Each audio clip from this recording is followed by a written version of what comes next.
For years, women in Iran have been discriminated against and have had their basic human rights stripped away. Some major differences between men's and women's rights include marriage laws, divorce laws, dress code laws, custody laws, travel laws, and inheritance laws. Women in Iran are legally allowed to become married at 13 years old, but the law was previously just 9 years old. The process for getting a divorce is much more strict for women than it is men.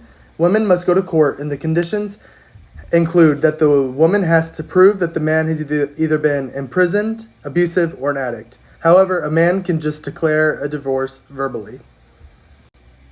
All women are forced to cover their hair with the hijab and dress modestly, and breaking this rule can result in prosecution.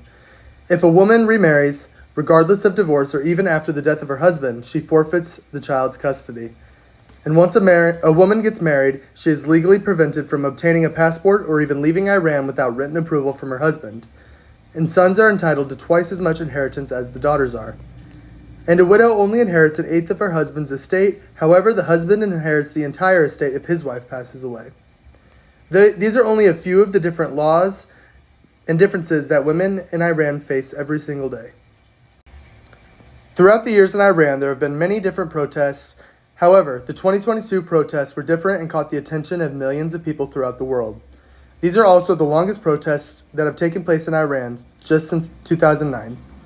Women started protesting the mistreatment and inequality after the murder of a 22-year-old woman named Mahsa Amini, who was killed by the Iran's morality police. She died in the hospital after being attacked for not following the country's hijab rules. Citizens in more than 40 Iran cities have been protesting in the streets, and women have been cutting their hair and burning their hijabs in the streets. And just in Iran's capital city, Tehran, it's been reported that dozens of protesters have been killed by law enforcement.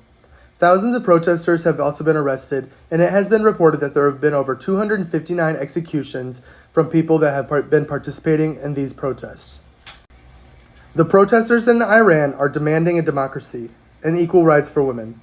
People are also demanding and protesting peace with the world and independence from the current Iranian government. They are also demanding the abolition of the morality police. The morality police are the ones responsible for punishing people for these ridiculous laws.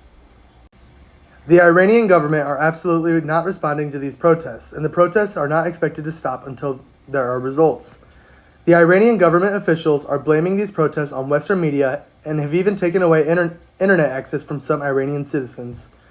The Iranian government have only said that they would consider abolishing the morality police. However, if they abolish the morality police, they would just replace it with a different program, which would be very similar.